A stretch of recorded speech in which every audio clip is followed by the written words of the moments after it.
We are obviously last minute, unprepared, untrained, and on a whim.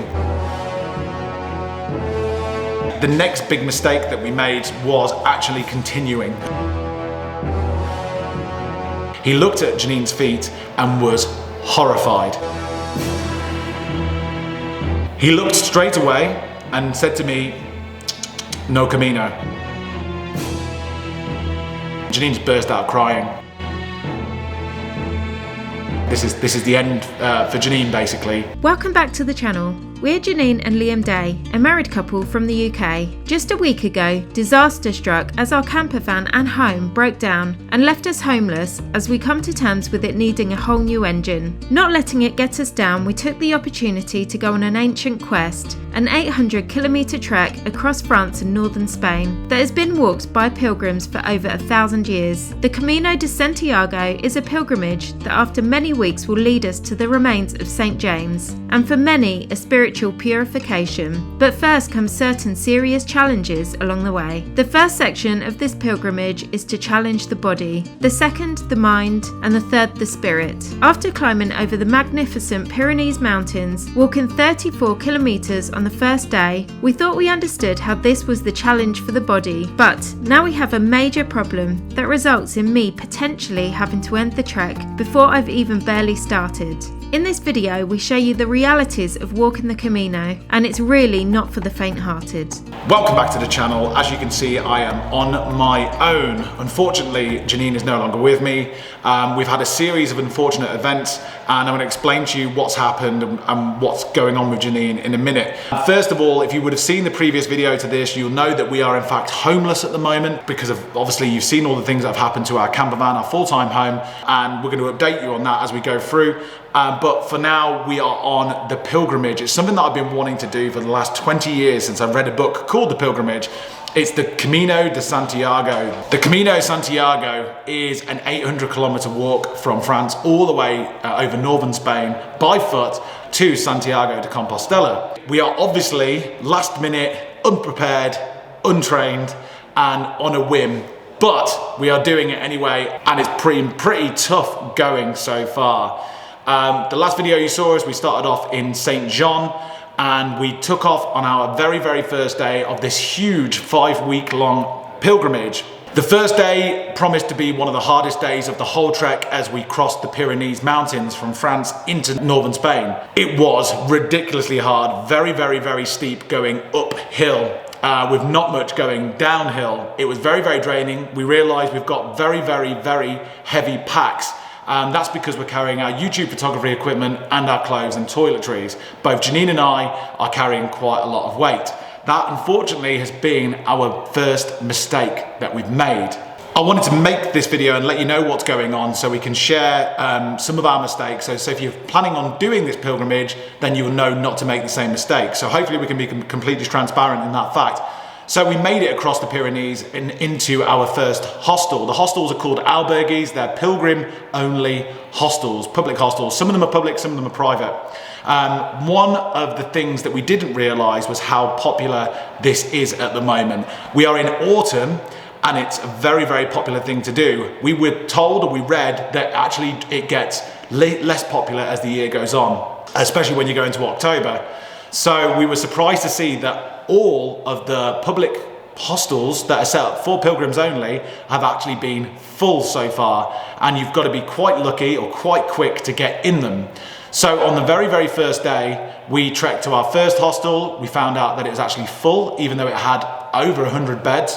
So rather than doing 28 kilometers on the first day, we ended up doing around 34 to 36 kilometers. It was a hell of a first day, especially when you've not trained for this. Either way, we left you last time at public albergue. We took the last 2 beds in a not very nice hostel, to be honest with you. We had a pilgrim's dinner with all the other pilgrims, and we reassessed the situation. We're obviously in quite a bit of pain and stiffness from that very first day. But we knew that this was a day in, day out occurrence. Every single day we're going to be walking long distances, so we need to sort ourselves out quite quickly. So the first mistake we made was carrying too heavy a backpack, but we still didn't quite work out what we're going to do about this situation. So we thought maybe walk the second day, and see if it's just that it was the first day and we'll get stronger. We don't know. So we woke up the next day in the dark and started walking by the moonlight underneath the Milky Way. This is also called the Milky Way, this trail, because it directly walks under the Milky Way all the way to Santiago. Unfortunately, the second day happened much like the first day of trekking. We were going downhill, so it's a lot tougher on our knees. It was using different muscles. It was very tough, and we had to walk further than we wanted to just to find some accommodation. We wouldn't have found any accommodation that day had it not been for a lady called Kath, an American lady, thank you if you're watching this, who suggested that we head towards a convent. This convent was in a place called Sabodica, and we headed there. It was red hot by the time we reached there. We were absolutely shattered, especially Janine was. And when we arrived, there was a short queue outside of this convent, and we were a little nervous, but we needn't have been because we took 2 of the last 3 beds. However, this isn't a good situation, and it's something that we really needed to get our heads around. We checked in, they gave us iced tea. The people that ran this convent / albergue were absolutely wonderful. It's what's known as a donativo albergue, which means that you donate how you feel. And it really is no pressure. There's a little box, and we've even met people who have no money who are staying at these places in different situations to us. But they gave us a beautiful reception, a bunk bed for the evening, very clean. We got an evening pilgrim's dinner as well for that, a 3-course pilgrim's dinner plus wine, and they gave us breakfast the next day. So we were really happy. The nicest thing about this place was how kind and warm it was compared to the one we stayed in the night before, which wasn't like that at all because it was a private albergue. This was something that was from the heart. It was a religious thing that was behind it. They were looking after pilgrims like they've done for many years, and it actually had a 12th century church joined onto the albergue, to the convent, which was incredible. So they invited us to a church service quite soon after we arrived, which was amazing, where they gave us pilgrim blessings. And actually the whole thing gave me goosebumps in a really nice way. It was wonderful. It felt very special. They wanted us to let us know how special this pilgrimage we are doing was. And I really appreciated it. As I said, it made me shiver inside. And then we had our pilgrim's dinner, a beautiful tasty pilgrim's dinner with chickpea stew. It was all plant-based. It was fantastic. And then after that, there was a gathering back in the church again. We got to ring one of the church bells, which was really old, and they let us ring it, which was amazing. You feel the vibrations from this thing, something I'll never forget. And then something else that I will probably never forget for the rest of my life was this gathering of pilgrims in this church. Later on, started off with choir singing, and then they asked us to share as pilgrims why we are doing this Camino.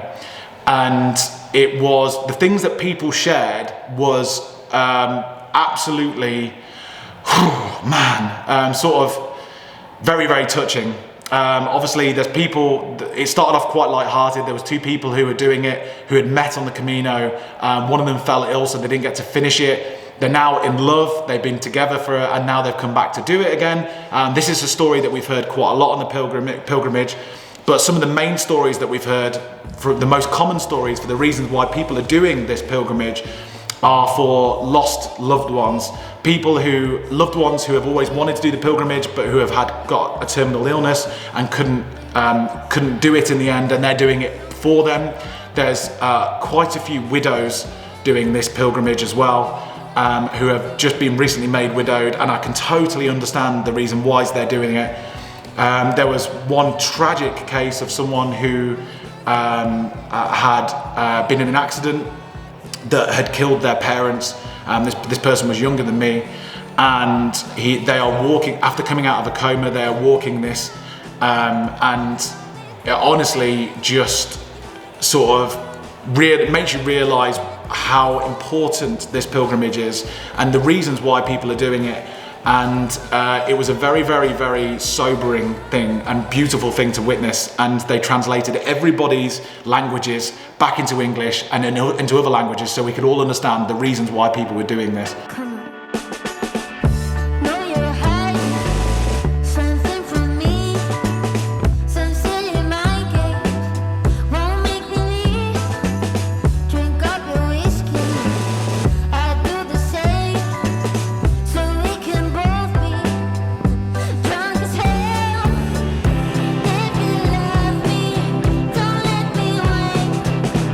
night, we went to our bunk beds and got to sleep early, about 9 o'clock, and we all witnessed one of the biggest storms I've ever been in. Thunderstorms, lightning storms, so strong and dramatic.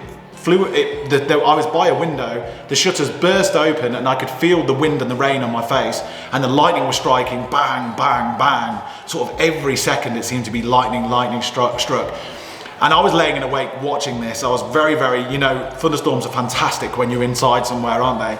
And it made me think at that time about how I haven't thought about our problems back home this whole sort of 2 days, with not trying to find accommodation, all the aches and pains that we're going through, carrying our luggage across such long distances, and hearing the people's stories, the kindness that we experienced at this convent.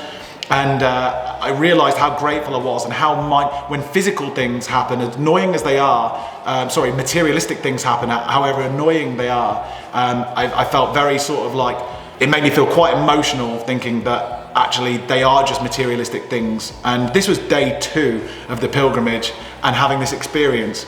So the next day we woke up bright and early again. They put on a little breakfast for us, and we left the beautiful, wonderful people of that convent, some people I would never forget, and we made our way. One thing that I realized at this point was how amazing it was that our bodies, just from a night's sleep, had actually recovered from doing these sheer miles. And one thing I put it down to is that we are actually carrying a bit of an arsenal of weaponry with us to fight this. And it's not ibuprofen. We haven't taken any ibuprofen yet.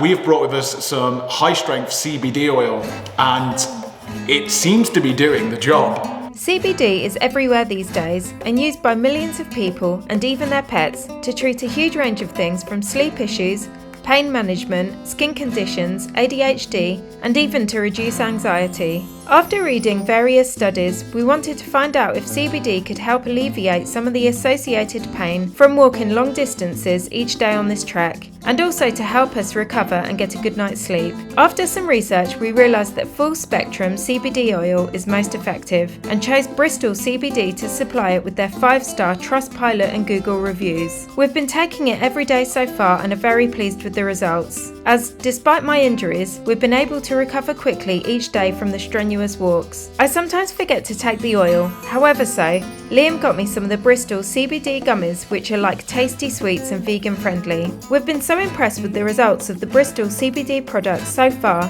that they've agreed to give you also a 20% discount on all of their range. So head over to the link in the description of this video to take advantage of this amazing offer. So thank you to Bristol CBD for also sponsoring this video and for your incredible products. We definitely recommend them. Go check them out in the link in the description, where you'll be able to get a discount code yourself. And yeah, thoroughly recommend. So far, so good.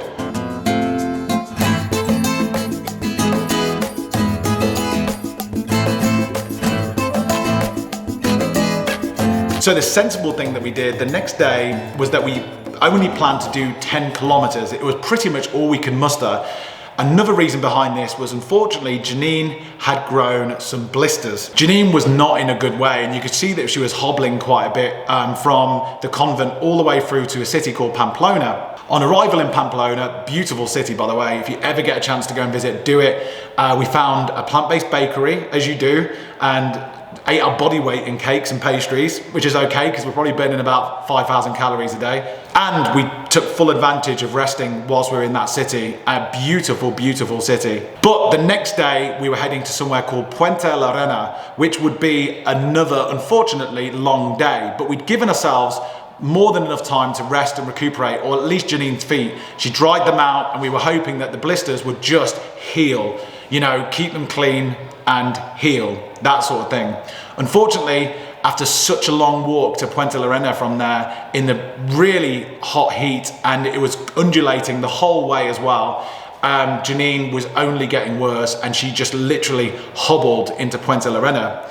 I'm no expert, and neither is Janine on blisters, so we just did what we could to pop them and keep them clean and try and dry them out. knowing that pretty much everybody on this pilgrimage is going through very similar things. People have blister tape all over their feet and everybody's hobbling. But of course, my main concern and our concern was Janine, because she's obviously in our little team.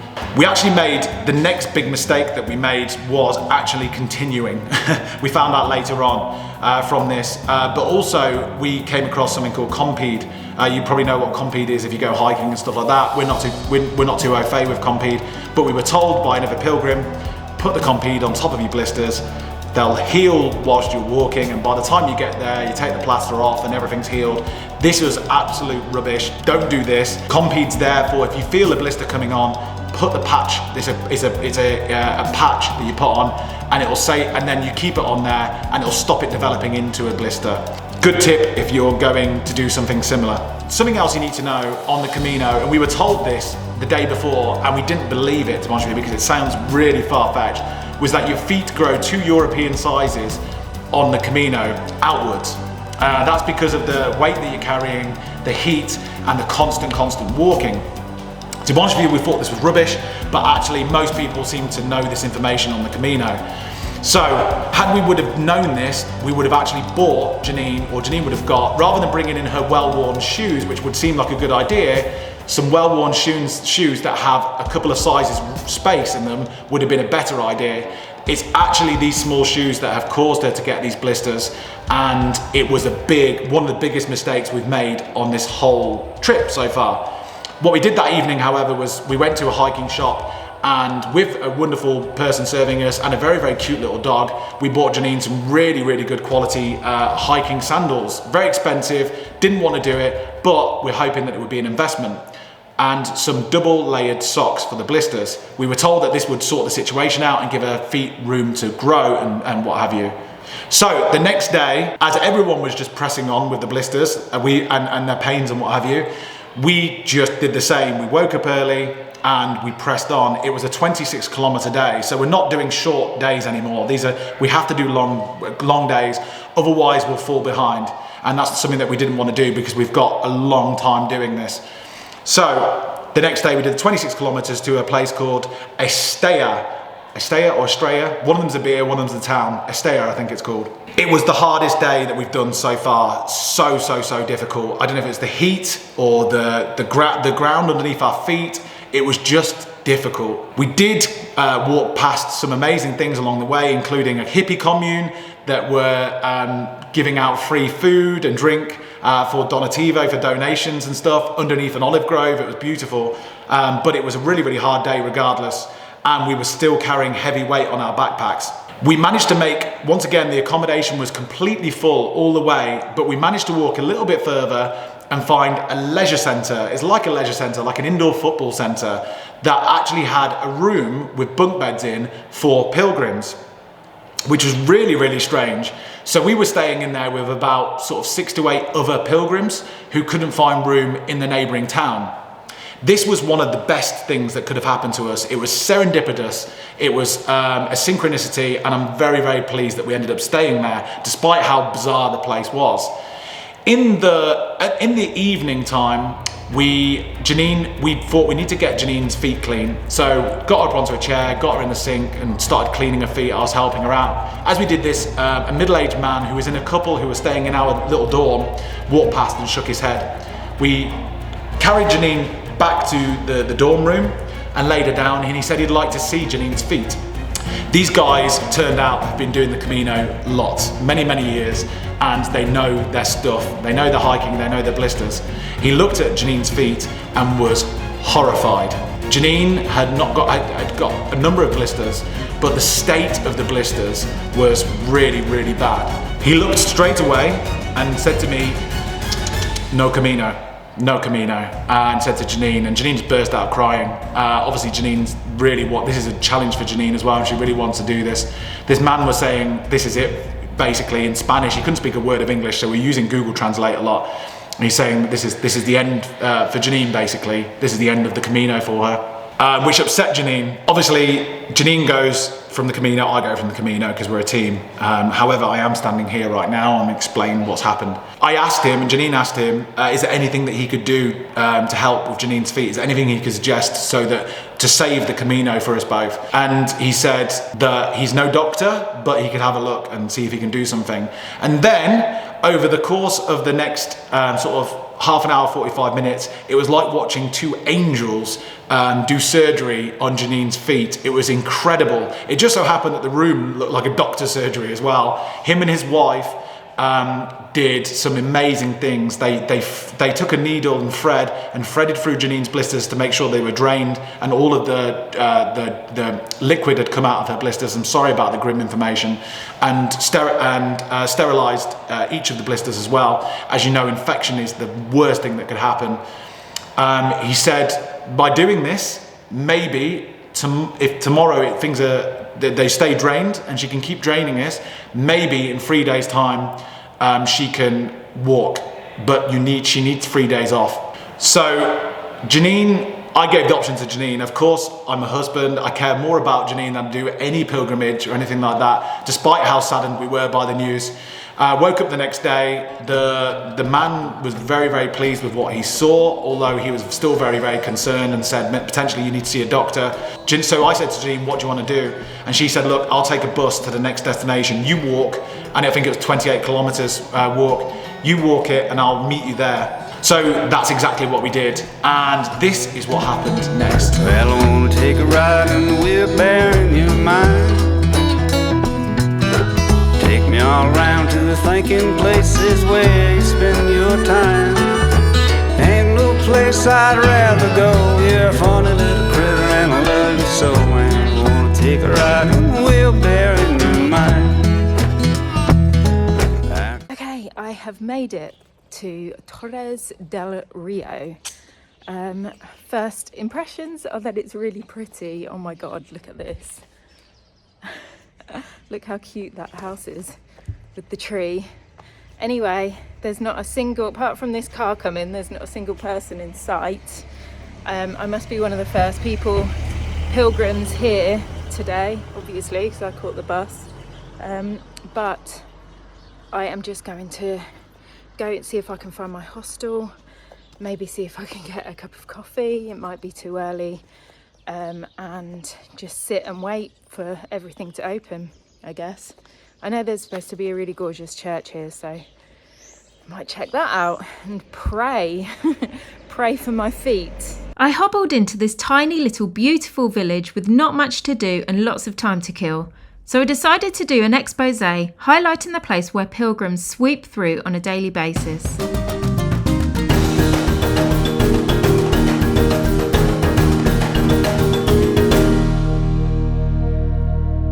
Nestled within the heart of Spain's picturesque Navarre region lies the enchanting village of Torres del Rio, a hidden gem waiting to be discovered. With its timeless charm and rich historical heritage, Torres del Rio offers travellers a captivating journey through the past. The village's crowning jewel is the stunning church of Santo Sepulcro, an architectural masterpiece dating back to the 12th century, which stands as a testament to its medieval legacy. As you wander through its cobblestone streets, you'll be greeted by the warmth of the locals and the aroma of traditional Spanish cuisine wafting from cosy taverns. Immerse yourself in the tranquility of this idyllic destination, where the beauty of the countryside, the echoes of history, and the hospitality of its people combine to create an unforgettable travel experience. Torres del Rio beckons adventure, history enthusiasts, and those seeking an authentic Spanish escape to explore its timeless allure. And if you're lucky, you may even bump into a wandering pilgrim named Tom during your visit. Come and be enchanted by Torres del Rio, where history, culture, and natural beauty converge in perfect harmony. Peel off a layer and breathe. Lift up your head and lead. Count the stars up before you leave. Save a kiss, pretty please. Try to reminisce over me. Know that I will cherish your memories. Oh, And I am finally in my accommodation now. So yeah, actually really pleased with this place. It's really nice. It's quite a big dorm, so there's going to be quite a few snores here tonight, but we're kind of tucked around the back. put some earplugs in and we'll be fine. I'm feeling a little bit more optimistic. I think resting my feet today has really helped. I'm not in so much pain, obviously, because I'm not walking, but it's nice to just not be in pain. So yeah, I'm gonna just chill out now, have a shower, and wait for Liam and see what he's been up to today. Where are you? I'm over here. I'm over here. Oh, that's me filming you and you filming me. Look at your cosy little setup here. I know, I'm just relaxing as I have been all day. Oh, it's nice to see you. You okay? Yeah, 28 kilometres. Well done. Done.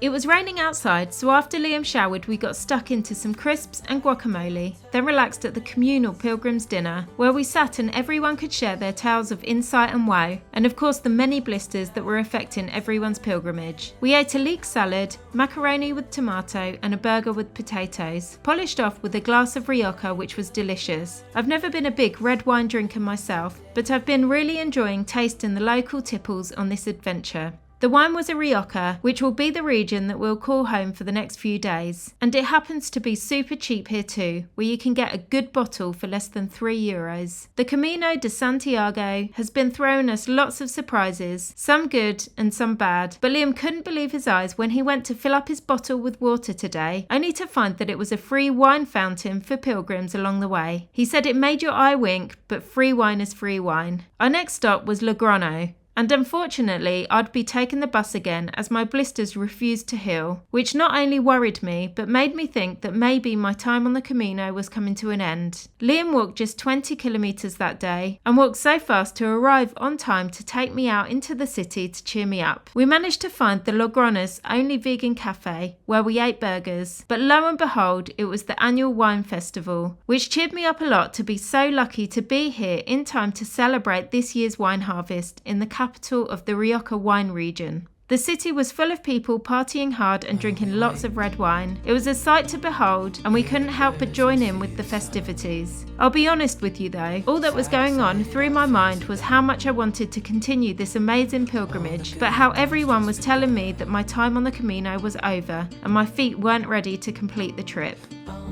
We know what we have, let's hold on tight. Found what we're looking for in life. Call us crazy, but things are finally right. With you and I, the future is bright.